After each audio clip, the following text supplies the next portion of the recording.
श्री कृष्ण भगवान की जय। माँ की ममता है।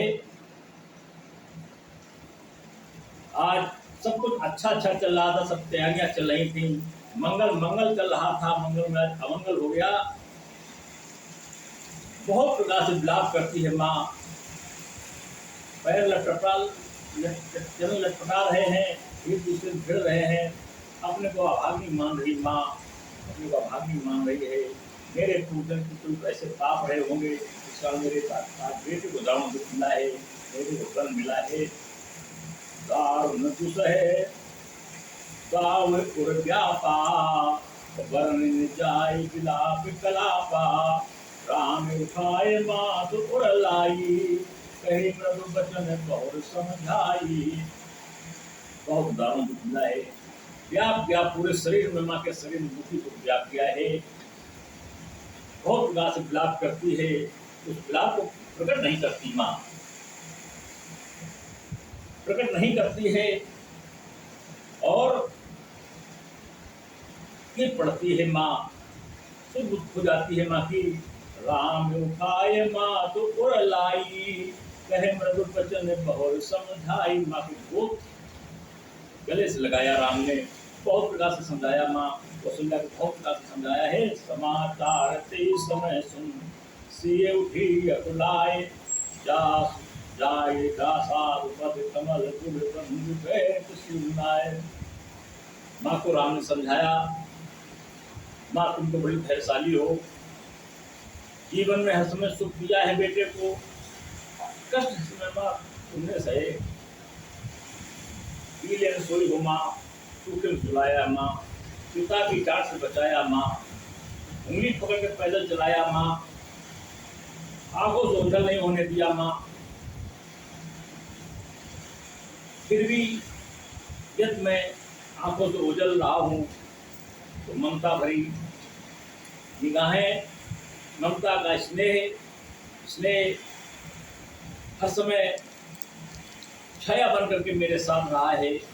आशीर्वाद मेरे साथ रहा माँ, और माँ तुम्हारा आशीर्वाद मेरे साथ रहेगा। मैं वन का राजा रहूं या अयोध्या का राजा रहूं, माँ का आशीर्वाद जहाँ रहेगा वो मंगल मंगल रहेगा। बहुत तरीके से समझाया माँ को। माँ चुपचाप सुन रही है, कुछ उत्तर नहीं दे रही है। इसी समय सीता ने सुना कि वनगमन प्रभु हमारे वन जा रहे हैं, दौड़ करके आती है। समाचार ते समय सुन, सिए उठी अकुलाए। जाय सास पद कमल गुण बंधु बैठ सुनाए। बैठ करके चरण बंधन कर लिया सास के, कौशल्या के चरण बंधन किया है माँ सीता ने। आज की नारियां पट्टा पक्ष लेकर के सास को भी बहुत उल्टा सीधा बोलती, ससुर को भी उल्टा सीधा बोलती, कहती को तुम जाने क्या क्या कहती। माता के तो प्राण ही ले सकती थी, लेकिन सनातन संस्कृति है, सीता मर्यादित कुलवधू है, उसने ऐसा कुछ नहीं किया, माँ का सम्मान किया है, माँ के चरणों में बैठ गई, वंदन किया है माँ का। और बहू सास का संवाद हम अगले रविवार में सुनेंगे। बेटा पुत्र का संवाद सुना, और राम कौशल्या का संवाद, इसके बाद सीता कौशल्या का संवाद, यानी बहू सास का संवाद हम अगले रविवार को सुनेंगे। ये रामचरितमानस है, त्याग से भरा यह रामचरितमानस है। उसने रामचरितमानस के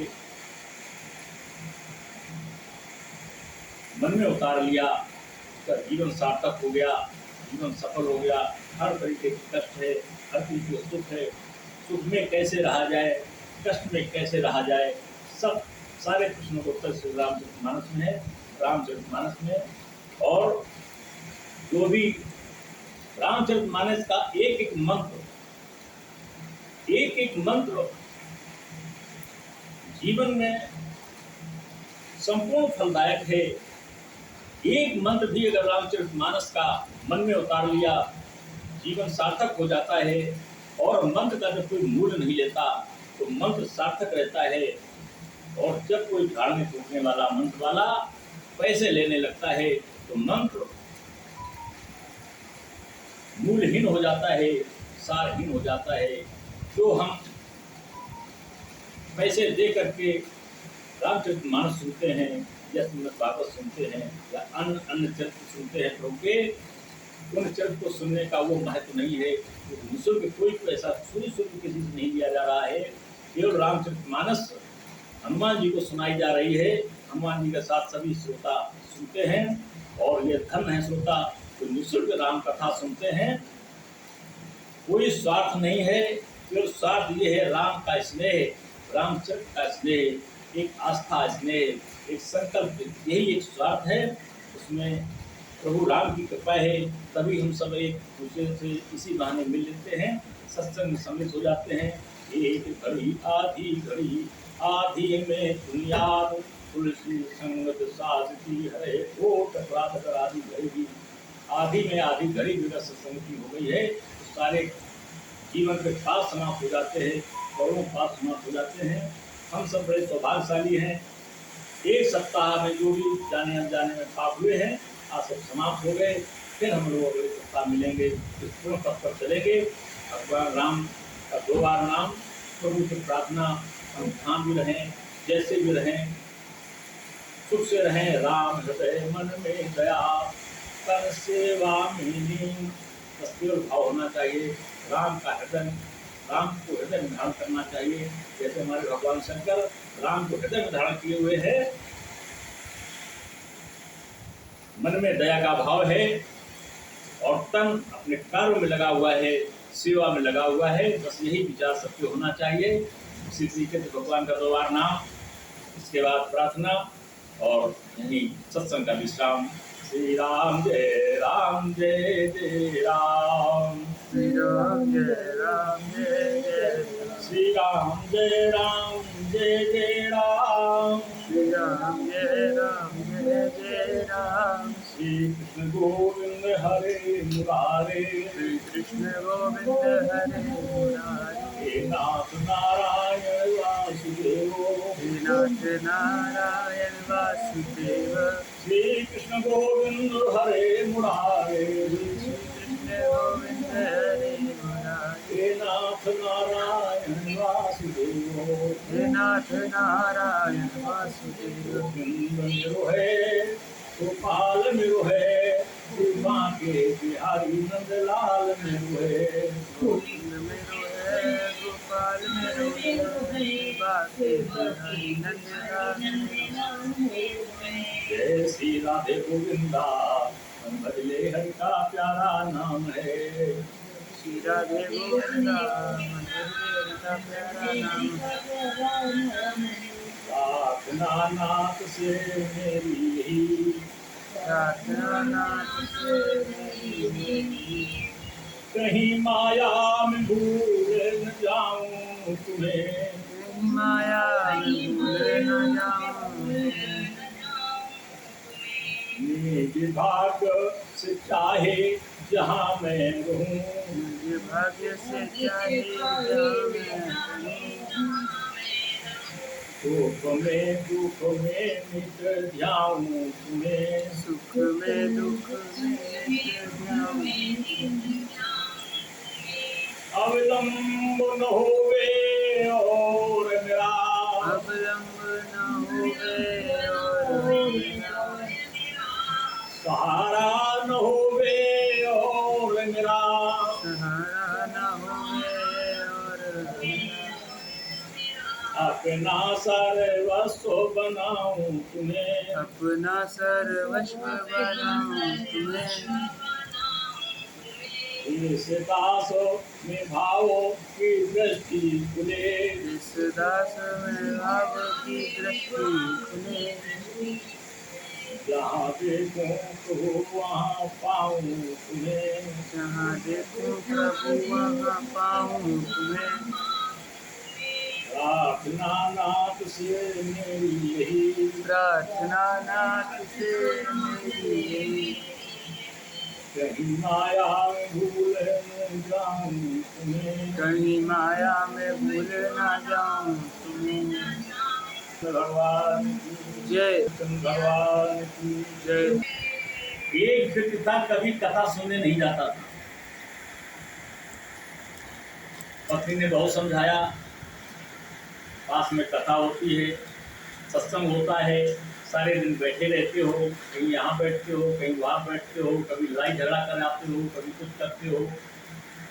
भगवान का नाम है, भगवान का नाम करणों में पड़ेगा, सुनोगे, कान पवित्र हो जाएंगे, मुख से भगवान का संकीर्तन करोगे, मुख पवित्र हो जाएगा, हाथ उठा करके जयकारा लगाओ, हाथ पवित्र हो जाएंगे, कुछ भगवान की वहाँ समर्पित करके आओगे, पूर्ण होगा, दान हो जाएगा, हाथ सफल हो जाएंगे। बहुत जब जिद की, कई बार जिद की, तो एक बार वो चला गया। कथा पास में हो रही थी, गया, पत्नी समझा रही है कि मूल मंत्र, एक भी मंत्र अगर याद हो गया तो जीवन का कल्याण हो जाएगा। चलिए मैं जाता हूँ, देखते हैं कौन सा आज मंत्र मिलेगा जिससे मेरा कल्याण हो जाएगा। गया, कथा प्रारंभ नहीं हुई, गुस्से में चला गया, पीछे पड़ी थी पत्नी, मैं चला आया हूँ, देखा बिछौना बिछ रहा था, कथा प्रारंभ होने जा रही थी, कोई नहीं था, केवल आयोजक था और ये चला गया कथा सुनने। आयोजक ने कहा आइए आइए, बैठिए बैठिए, आया, बैठ गया, बैठा रहा, कुछ देर बाद कथा प्रारंभ हुई और बैठे बैठे सो गया। कब कथा प्रारंभ हुई उसने जाना ही नहीं। कथा हो गई, समापन हो गया, प्रसाद बट गया, आरती हो गई। फिर आयोजक ने कहा कोई बचा नहीं, ये बैठा है, सो रहा है, हिलाया डुलाया, जगाया, बोले भैया जाइए, उठा चला आया, बोले मैं तो आया था कथा सुनने, कोई मूल मंत्र मिलेगा, भगवान के दरबार में जाए, कुछ ना कुछ मिल जाएगा, यही भागवत है। चला आया। पत्नी ने कहा कथा सुनी? बोले हाँ सुनी। क्या हुआ? बोले मैं गया और चला आया, 3 बातें सुनी, आइए, बैठिए, जाइए। पत्नी ने कहा पति है, ध्यान से कथा नहीं सुनी होगी, जो इसके दिमाग में आया वही सही। बोली यही मूल मंत्र है। जब तुम्हें नींद ना आए, जब तुम्हें कुछ अच्छा न लगे, तो बस यही मूल मंत्र भगवान के याद कर लेना, तुम्हारा कल्याण हो जाएगा। अब उसने मूल मंत्र रटना प्रारंभ कर दिया, रटते रटते सो गया। तब तक उसके घर चोर आए। जैसे ही चोर आए, आवाज आई, उसने आवाज सुनी, तो बस वही मंत्र रट रहा था, आइए आइए आइए। तो चोर सोचे, लग रहा परिचित है, परिचित घर में हम आ गए हैं, तुरंत घुस गए। और जब आ गए तो सोते में जाग गया था, आइए ये, और तुरंत बोला बैठिए बैठिए। वो सो रहा है, चोर आए, बैठ गए, तो जो भी चोरी करके इधर उधर से लाए तो सब रख दिया। फिर सोते में थोड़ी देर में कहता है जाइए जाइए जाइए। चोरों ने कहा इसका मतलब कोई जाग जाएगा, ये हमारा अपना खास आदमी है, परिचित, इसलिए अब तेरा जाइए, कोई जाग जाए हम लोग पकड़ जाएंगे। चोर चले गए। सुबह जागा, पत्नी ने कहा ये सब इतना धन कहाँ से लाए? बोले कुछ नहीं, आपने कहा था मंत्र है भागवत का, याद करते रहिए। मैं मंत्र रटता रहा, आइए आइए आइए, बैठिए जाइए। तो बस पता नहीं, सुबह जागा तो कुछ लोग आए, तो मैंने कहा आइए आइए। जब आ गए तो मैंने कहा बैठिए बैठिए, तो बैठ गए। फिर मैंने कहा जाइए जाइए, सब छोड़ के चले गए। तब कहा अच्छा, इसका चोर आए थे। बोले देखिए मंत्र में कितनी ताकत है। तुम एक श्रद्धा से गए थे भगवान का सत्संग करने, मंत्र में इतनी, जब श्रद्धा से केवल तुम गए थे तो जो भी तुमने सुना वही भगवान का मंत्र है, वही तुम्हारे जीवन का सार्थ है। तुम्हारा जीवन सार्थक हो गया, जीवन सफल हो गया। उसको एक आस्था पैदा हो गई। जहाँ भी भगवान का कोई कार्यक्रम होता था, सिर्फ कथा होती थी, वो नित्य कर जाता था और उसका मन भगवान में लग गया, आस्था में लग गया। ये है आस्था। तो हम सब जो जुड़े हैं, ये केवल आस्था से जुड़े हैं, निस्वार्थ जुड़े हैं, कोई किसी का दबाव नहीं है। ये केवल भगवत कृपा है और भगवत कृपा ऐसे ही हम सब पर बनी रहे, ताकि हम सब एक दूसरे से सीधे के जुड़े रहें, स्नेह प्यार से बने रहें। भगवत भक्ति हमने प्राप्त बनी रहे, हमारा जीवन सार्थक रहेगा। हम लोगों का भविष्य, हमने बच्चों का भविष्य अपने निकट संबंधियों का भी अच्छा बना रहेगा। ईश्वर कृपा बनी रहे। प्रियानंद कुंद भगवान की धर्म